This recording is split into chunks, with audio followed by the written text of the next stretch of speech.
Kia ora everyone, Callum from Feels Our Home Bro here. We're about to do another interview this afternoon. I'm really excited about this one.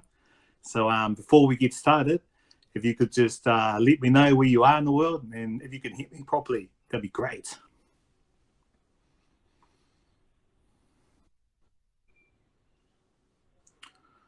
Awesome, getting some people on.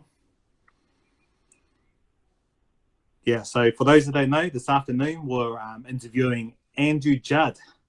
He refers to himself as a recovering racist. Got a real interesting story, really interesting story, and really interesting background, and the groundwork that he's been doing for representation of Māori within local councils is unprecedented, to be fair. So without further ado, I'd like to introduce Andrew Judd. Kia ora. Kia ora, brother. Thank you very much for jumping on today. It's really appreciated. The main reasons why we're doing these interviews is we're trying to get a real broad view of everyone in New Zealand. You know, we're all different shades, different colours, different flavours. So it's always good to hear another person's perspective, whether you believe in it or you don't. So I suppose to start with, can we get you to do your talk? So you did a really interesting talk on TED Talk. Like it was so powerful and amazing. Would you like to start there? Aye. Well, tēnā koe, and you know, I'll start by saying that someone once said to me that Maoris are lazy. Maoris fill our jails. The Maori elite wrought the system for their own personal gain. And the rest, well, they probably just want social welfare handouts. The Maori language is all but dead. It's a waste of time. You can't speak it anywhere else in the world anyway. Maoris are drawn to be in gangs. That's why they're tribal. And I'm sick and tired of hearing about the past. We've got to get over it and move on. In any case, we're all one now. Do you know who said that to me, Callum? I said that to me. My name is Andrew Judd, and I am a recovering racist. In 2013, I was elected Mayor of New Plymouth. Wow, exciting time for me. I'm a political rollercoaster journey. My campaign slogan was "Let's bring honesty back to local politics," and it was based on the narrative of a council that was overspending with an ageing population. Little did I know, or could I have imagined, that honesty in local politics would come at me in a way that challenged the very core of who I am as a Pakeha, a male, a man, a middle-aged white guy, a husband, a father, a business owner, a mayor. Because here's the thing, until I was the mayor, do you know I'd never ever stepped foot on a marae. I'd never engaged in any way, shape or form with the Māori world. In fact, if I'd heard there's such a thing as a Māori world, my gut reaction instinct was, God, move on, we're one, we're New Zealanders, we're Kiwis. But here I am, the mayor, and found myself engaging with Māori. First time on a marae.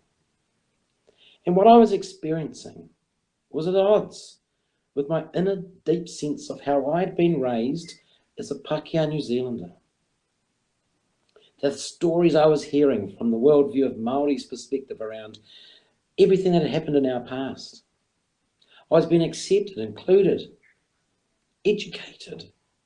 I was hearing of all the challenges that exist for Māori in, you know, homelessness, disproportionate incarceration rates, loss of language, loss of land. And as I took this into my deep self, I was conflicted. Because this experience was at complete odds as to who I'd been raised to think of as to who Māori are. I was also being challenged on my utter ignorance of our colonial past. I knew nothing, but here I am, an elected mayor of a city. I decided to take on the most ignorant, racist, bigoted person of all, me. I decided to challenge myself in a way that I just wouldn't let up on. And I started with a few questions. Get over it. I'd say that a lot. Oh, God, get over it. Truth is, though, Andrew Judd, could I truly explain or define the it in that statement? Because I've never had to grow up in New Zealand with the knowledge or the emotion of having to deal with the truth that my ancestral land had been stolen by my government, my so-called treaty partner. To have that land sold off to fund the infrastructure that we all enjoy today. To have governments of today double down on that crime by offering a few cents in the dollar compensation for the theft. And to hear that Andrew Judd say, now be happy to get that now, I don't want to hear any more. When in reality of that is it's another theft, actually. I don't know how that must feel. I've never experienced life in New Zealand and all those horrendous statistics: health, education, poverty, homelessness, the disproportionate incarceration rates. I don't know how that must feel. I certainly don't know how it must feel to have had my language taken by my government. To hear Andrew Judd say, I don't want to hear that stuff. It's dead, it's finished. I don't know how that must feel.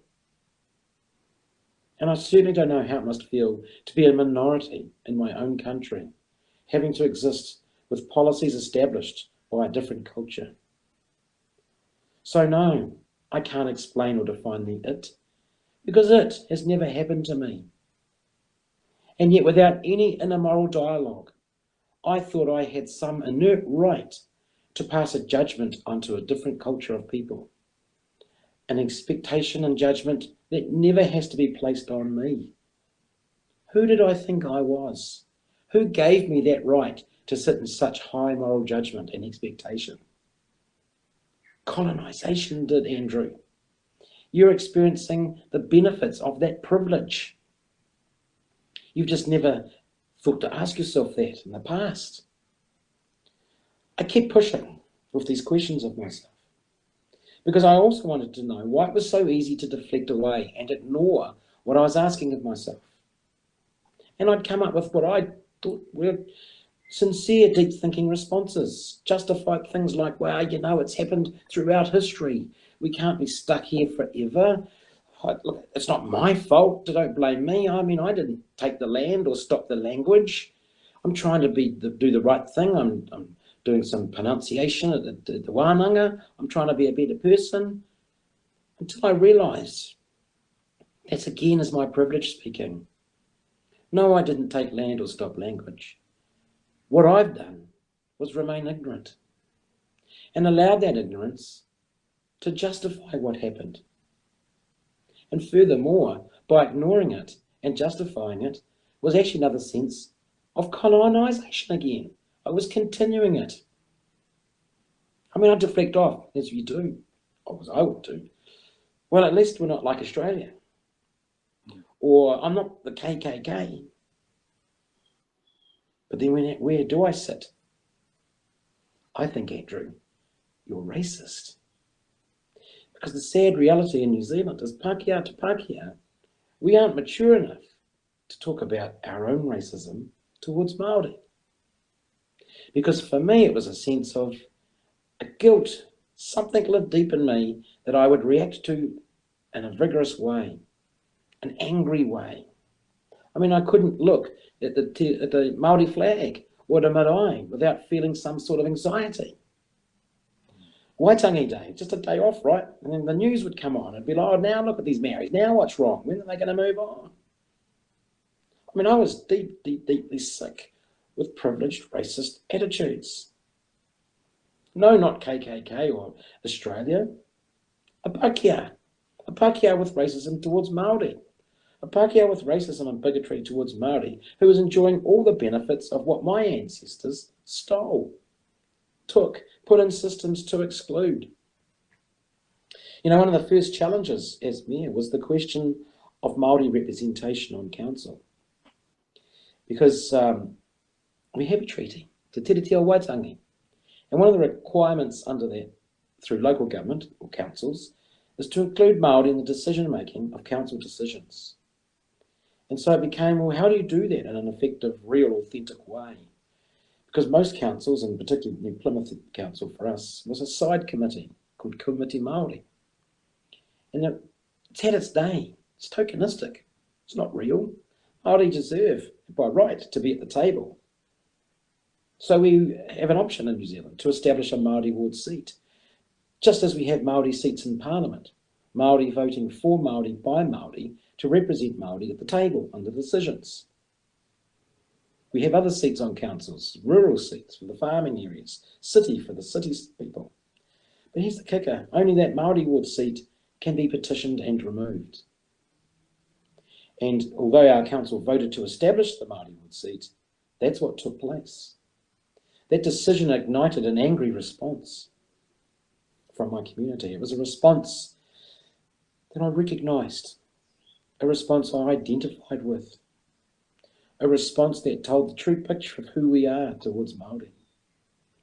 And you don't have to believe me on that, because why do we have legislation that only allows us to petition and remove Māori from the council? Would it be okay in democracy if the shoe was on the other foot? We wouldn't do that, would we? Why not? Well, that would be racist. Yes, it is. I kept pushing though, because obviously the seat was lost through the referendum. 85% of the community rejected the Māori ward seat. And life, of course, was never the same. I've been blessed, that's why.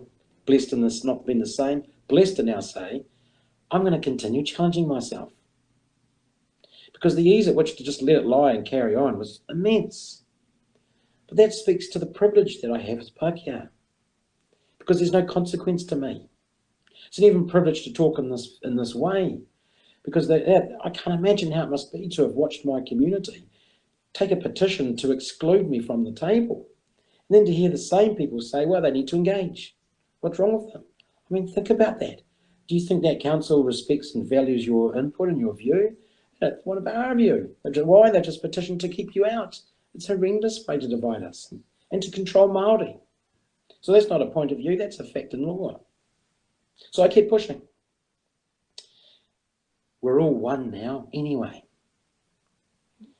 I say that a lot. I said that a lot. We're all one. And it was a kaumātua that once I heard say, and it sticks with me to this very day. Well, if we're all one, let's all be Māori. It's true, right? Because, come on, Andrew, whose view of one are you implying we are? Yes, we're one citizen in that regard, but we're not one. I'm not Māori. But here's the thing. I'm not British or American or Australian either. I was born in Masterton. So where do I sit? What's my culture? You know, if you said, come round to dinner tonight, I'm having a gathering of friends from around the globe. Come dressed in your national costume, Andrew. Seriously, what would I wear? Maybe a rugby jersey, All Blacks, silver fern? Oh, I'm not an All Black. Maybe some red band gumboots and black shorts like a farmer. I'm not a farmer either. What are my cultural values? What are they as a shared connection with other Pakeha? What do I stand for? What do I believe in? Because I certainly grab Māori culture when it suits me. Haka before a rugby match. Yeah, bring it on. Pōwhiri with visiting foreign dignitaries. Seems appropriate.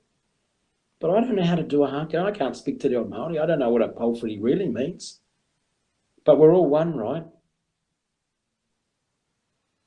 You know, the decision to have established a Māori ward put me in this sort of strange place within my community.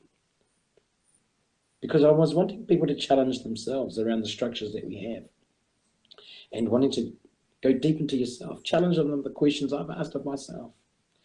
And towards the end of my term, I was at a cafe in a little town in Taranaki known as Waitara. And as I was at the counter paying for my lunch, this Māori man who I didn't know came up to the counter and said, oh, look, I saw you come in. I'd like to pay for your lunch. And I was very humbling. I said, you don't have to do that. He said, please. Not many people stand up for my people, and it would do me an honour to pay for your lunch. And that was beautiful. It was a beautiful moment.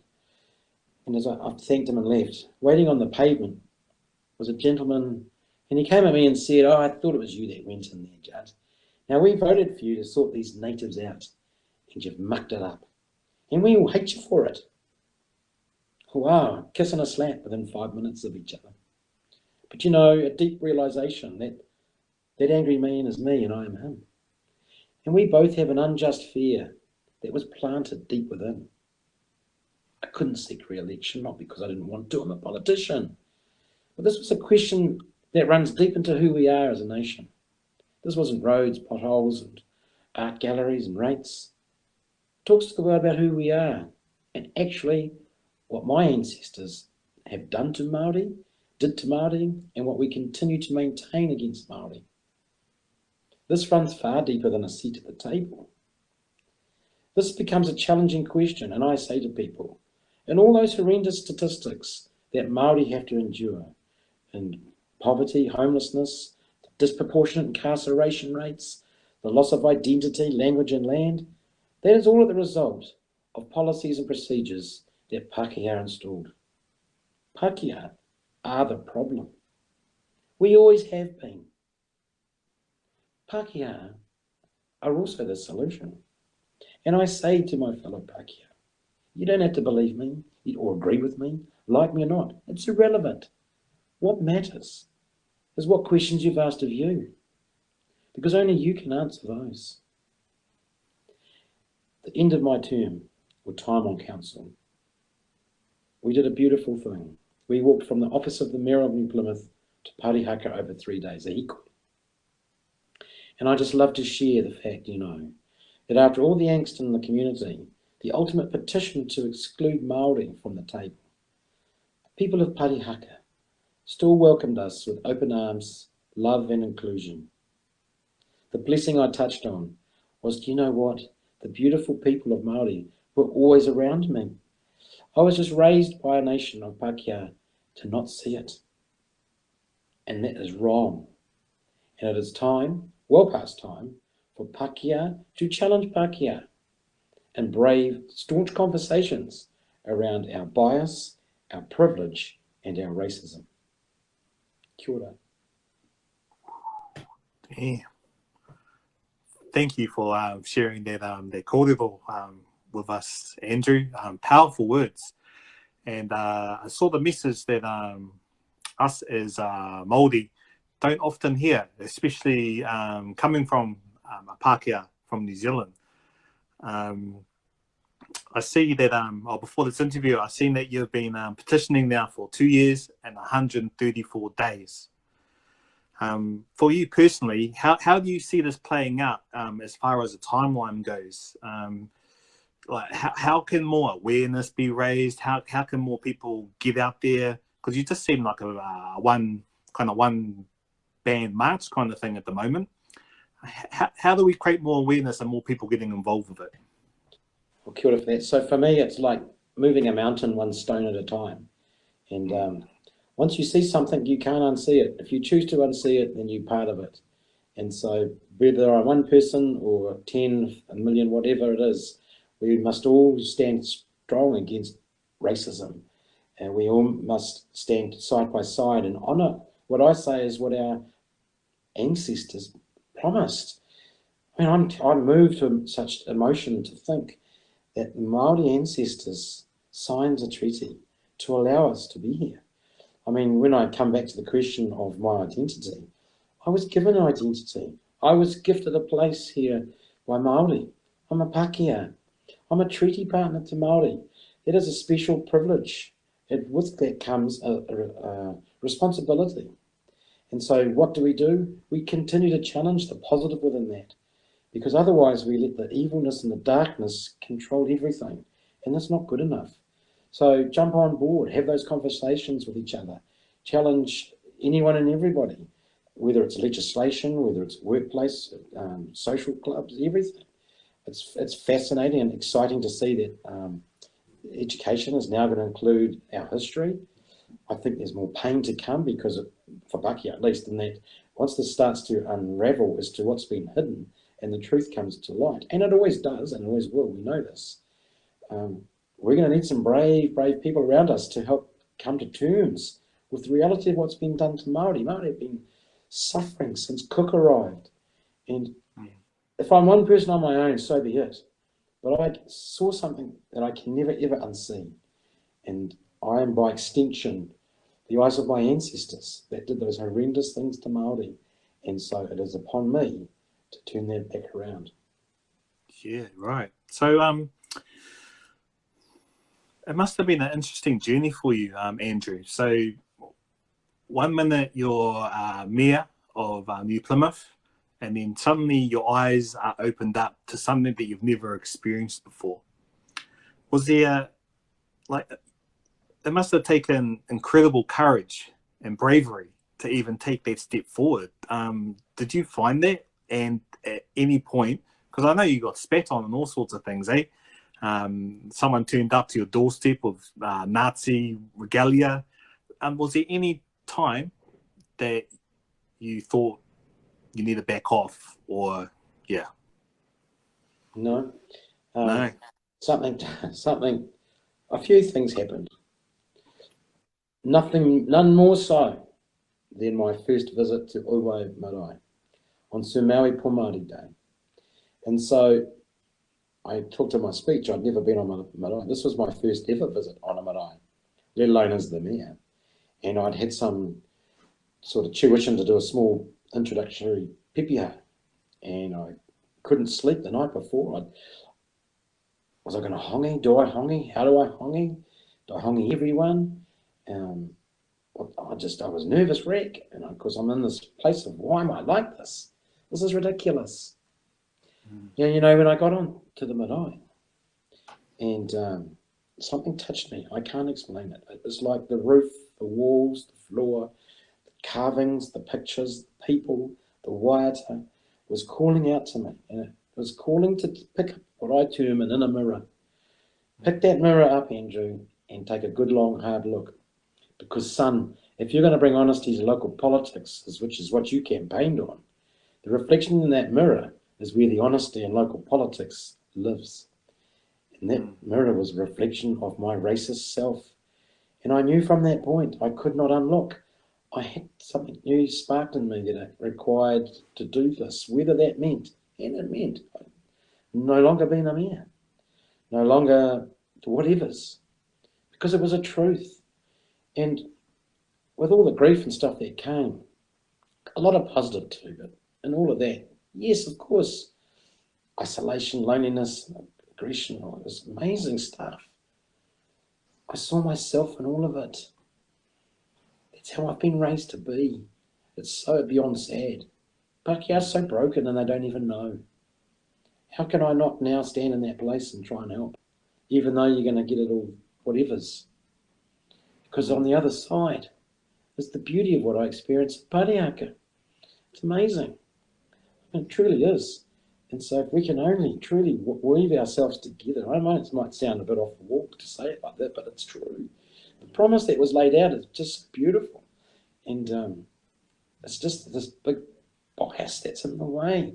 And of course that bias stuff just so close to anger and hatred.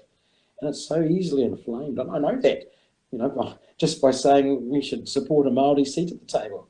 Whoa. And so for me it became that. The problem, the reality lives in that reaction. Not the seat itself, it's the reaction to it. Oh my gosh, just to one seat, I mean, there was 14 councillors. What do you think's going to happen? And it's an elected seat. It's not given or placed there. It's elected. Do we not know anything? Well, no, we don't. We don't. So all that stuff aside, we've got lots of work to do. Even if it's a lifetime of work, so be it. Because I'm not stopping it. Yeah, where do you think the change will can best be served? Is it through legislation at a government level or council level, or is it it might be a generational thing where it gets entered into the school curriculum for better understanding? Because I know for a fact from my own experiences, you just can't. I mean, you're an exception to the rule, mind you, but it's hard to teach certain generations a new way of thinking. So should it be introduced to the curriculum, or should it be brought to a referendum, or is it just something we introduce into our own homes? It needs everything. This is dire. Māori has suffered enough. We need strong leadership from the top down to actually take ownership and challenge themselves. What I'm trying to reflect, you've got to challenge yourself, because it's a reality. It actually starts within the individual. You need to be sincere with yourself.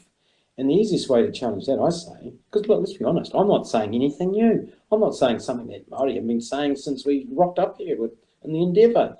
It's just that I'm Pakeha, it just shows how broken we are in terms of who we are. And so initially it has to start within the individual. And I know that's really hard because it is. But behind that has to come everything to support that challenge within the individual. Legislation must change. All this institutionalised racist stuff, it's true. I'm making it up. And if you don't believe me, what are you going to do? Debate the fact that it doesn't exist, then go home and sign the petition to exclude Māori from the council? Because we've normalised colonisation to the point that we think it's a right.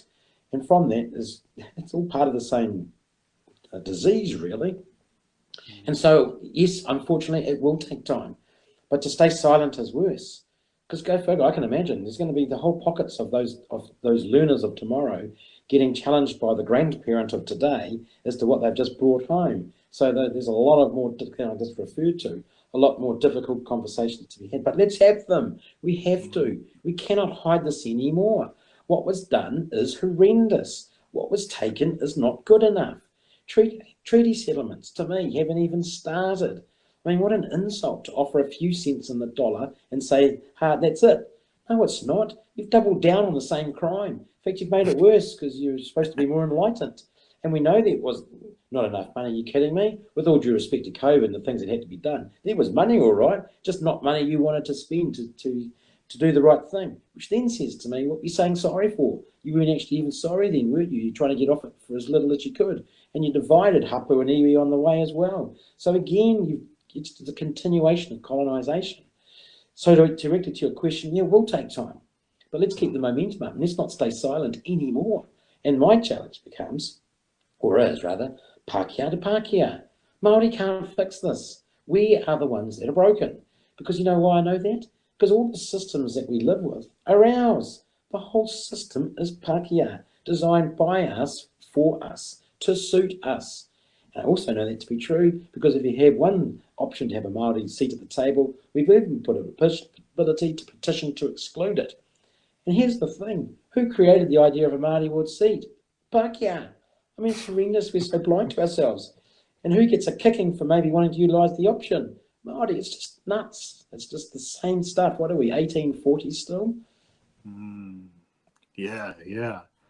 It seems like such a big topic because, I mean, everyone's got examples in their lives and going back generations of pain. I mean, even within my own family, Māori and Pakeha, I know what some of them think about me, and I've heard them talk that they don't even think I'm hearing, and they think that I don't hear them. So it's fully entrenched in our society, isn't it? Like Taika Waititi said, New Zealand is racist as fuck, pretty much, isn't it?